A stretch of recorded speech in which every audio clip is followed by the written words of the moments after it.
Assalamualaikum warahmatullahi wabarakatuh. Salam kenal, perkenalkan nama saya adalah Rufiani Asrianti. Saya adalah calon guru penggerak angkatan 5 dari Pangkalan SMP Muhammadiyah 1 Purwokerto, Kabupaten Banyumas.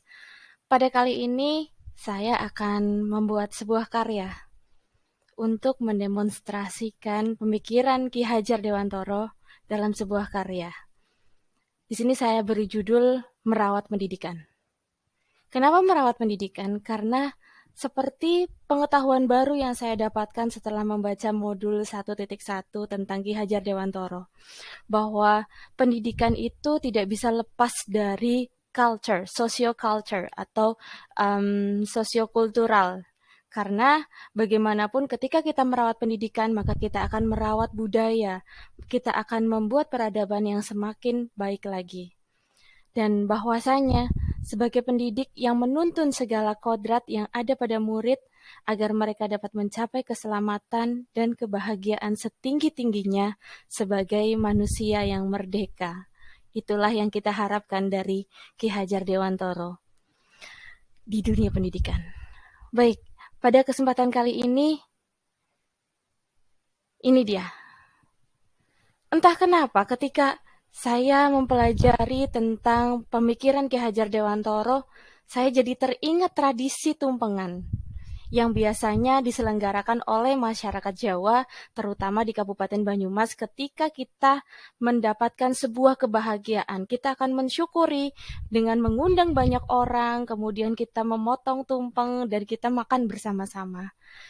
Ini menurut saya sesuai dan juga um, sangat sangat membuat pemikiran ini mirip sekali nih ketika kita mengkonsepkannya dengan Ki Hajar Dewantoro. Pemikiran Ki Hajar Dewantoro. Tumpengan ini adalah nasi yang berbentuk kerucut dengan 7 macam aneka lauk pauk. Banyak sekali bukan? Nah, lauknya itu ada apa saja sih? Ternyata dalam tumpengan itu, gunungan tumpengan yang mengerucut tinggi itu, ada isinya ikan teri, cabai merah yang dibentuk seperti bunga, kemudian sayuran segar, telur, urap atau keluban, tempe kering, dan juga ada ayam. Kita coba lihat, kita telusuri lagi. Ternyata ada filosofi di balik lauk pauk yang ada dalam tumpeng tersebut. Yang pertama ada ayam. Ini menghindari sifat-sifat buruk seperti congkak, sombong, dan merasa benar sendiri. Ini adalah filosofi ayam dalam tumpeng. Selanjutnya ada ikan. Ternyata ini bermakna untuk menggambarkan keuletan dan perjuangan hidup, serta makna kebersamaan dan kerukunan. Ini sama persis seperti pemikiran Ki Hajar Dewantoro bahwa pendidik itu tidak bisa berdiri sendiri. Harus ada tripusat pendidikan yang bisa diselenggarakan dengan baik. Kemudian ada telur. Telur ini melambangkan kebulatan tekad. Ambillah telur itu sebagai pendidik. Kita sebagai pendidik harus melambangkan kebulatan tekad kita sebagai pendidik untuk mencerdaskan anak-anak bangsa.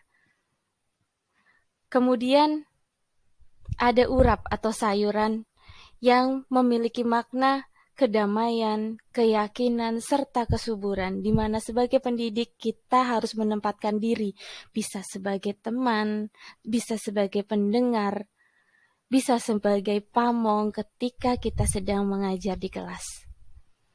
Selanjutnya, ada cabai merah yang dipotong menyerupai kelopak bunga yang melambangkan api dan memberikan penerangan sehingga bermanfaat untuk orang di sekitarnya.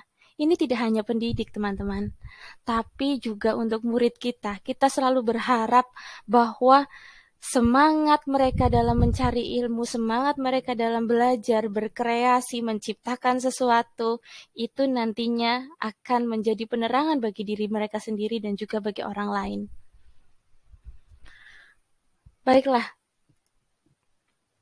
seperti Ki Hajar Dewantoro, pendidik sebagai pamong yang menuntun murid menuju kebahagiaan dan manusia yang merdeka. Ini sama halnya dengan tumpeng yang dibuat mengerucut, yang merupakan representasi hubungan antara Tuhan dengan manusia dan manusia dengan sesamanya. Bentuk yang menjulang tinggi ke atas juga menyimbolkan harapan agar tingkat kehidupan manusia semakin tinggi, baik itu derajat maupun peradabannya, serta sejahtera. Itu juga yang kita harapkan. Pelajaran baru bagi saya pribadi ketika mempelajari modul 1 ini bahwa sebagai guru, kita bukan menjadi manusia yang paling pintar di kelas, tapi kita adalah pamong. Kita yang membuat siswa merasa nyaman, kita mengerti kebutuhannya, kita mengerti akan apa potensi-potensi dari peserta didik kita yang harus dan yang bisa kita perjuangkan untuk mereka. Baik, kita kembali lagi ke tumpeng. Tumpeng ini disajikan beralaskan dengan daun pisang dan dikelilingi oleh 7 macam lauk. Angka 7 sendiri dalam bahasa Jawa itu disebut pitu, yang berarti pitulungan atau pertolongan. Nah, pertolongan ini kita ibaratkan siapa sih yang membuka pintu pertolongan? Ya adalah pendidik itu sendiri. Pendidik itu yang membuka pintu pertolongan. Dan sekarang kita ibaratkan 7 lauk pauk itu adalah murid-murid kita. Maka kita adalah orang yang akan memberi pertolongan kepada murid-murid kita. Dalam proses menuntun, kita hendaknya dapat memberikan tuntunan agar murid kita dapat menemukan kemerdekaannya dalam belajar. Sedangkan 7 macam lauk itu kita ibaratkan sebagai murid-murid kita yang tentunya memiliki karakteristik dan keunikannya masing-masing. Tidak bisa dong kita samakan cara mengolah ikan dengan mengolah sayuran. Pasti tentunya berbeda. Sama dengan kita ketika di kelas bersama dengan murid-murid kita, maka ketika murid kita ada 20, maka ada 20 keunikan, ada 20 karakteristik murid-murid kita yang satu sama lain berbeda. Maka tugas kita adalah mencari kebutuhan mereka. Kita memenuhi kebutuhan mereka, fasilitasi mereka. Kemudian kita bersama-sama menjadi sahabat mereka untuk berdiskusi, untuk menemukan hal-hal baru, sehingga murid-murid kita bisa mencapai kesuksesannya masing-masing dengan cara masing-masing, tentunya sesuai dengan potensi yang mereka miliki. Namun, dewasa ini ada banyak sekali tantangan. Salah satu yang saya rasakan sendiri yaitu pendidikan sama dengan nilai yang tinggi. Jadi bagaimana tantangan kita saat ini yaitu mengembalikan kasih sayang sebagai ruh dari pendidikan. Pendidikan itu bukan semata-mata untuk mentransfer ilmu pengetahuan semata, tapi juga bagaimana memahami karakter dan kebutuhan murid-muridnya.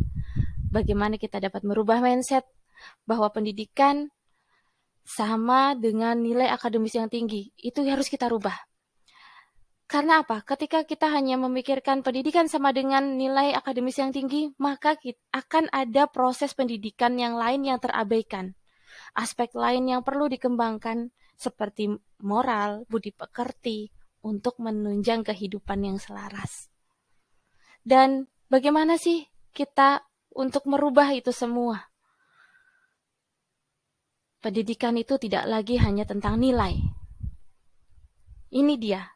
Menurut saya ketika saya sudah membaca dan juga mempelajari, berdiskusi bersama teman-teman dan juga pengajar praktek serta fasilitator selama ini, hal baru yang saya dapatkan adalah Ki Hajar Dewantoro.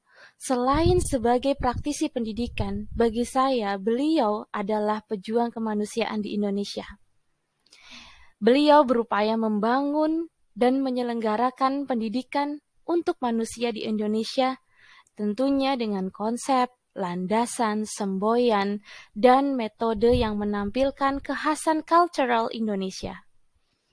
Oleh karena itu, untuk menjawab tantangan seperti yang saya kemukakan tadi, perlu adanya sinergitas dari berbagai pihak untuk mewujudkan merdeka belajar. Di antaranya yaitu yang pertama, Sekolah yang menjadi wadah terbuka dalam visi misinya mengembangkan bakat dan potensi murid-muridnya. Yang kedua, menerapkan pendidikan yang menekankan peran guru sebagai pendamping dengan cara memotivasi perkembangan dan bakat mereka. Membangun suasana kelas yang aktif, sehingga anak-anak menjadi kreatif dan bebas mengemukakan pendapat serta terarah. Dan yang ketiga tentunya adalah memaksimalkan peran serta Tripusat Pendidikan. Baik, Bapak, Ibu, dan teman-teman yang berbahagia, kembali ke tumpeng. Kita adalah satu tumpengan yang utuh, tumpeng dan lauk pauknya. Kita saling melengkapi agar tercipta sebuah keselarasan. Harus ada sinergi antara pendidik, orang tua, masyarakat, serta murid. Pada akhirnya, tujuan mulia pendidikan dapat kita capai. Ingarso sung tulodo, yang artinya menjadi seorang pemimpin harus memberikan suri tauladan. Dan kita juga harus ing madyo mangun karso. Ketika kita berada di tengah kesibukan, harus juga tetap mampu membangkitkan atau menggugah semangat. Dan kita juga tutwuri handayani, yaitu seseorang yang harus memberikan dorongan moral dan semangat dari belakang. Baik Bapak Ibu, mudah-mudahan kita memiliki pengetahuan baru dan juga pengalaman yang baru sehingga tercipta pendidikan yang sesuai dengan pemikiran Ki Hajar Dewantoro yang masih relevan untuk diterapkan saat ini. Terima kasih, itu saja. Wassalamualaikum warahmatullahi wabarakatuh.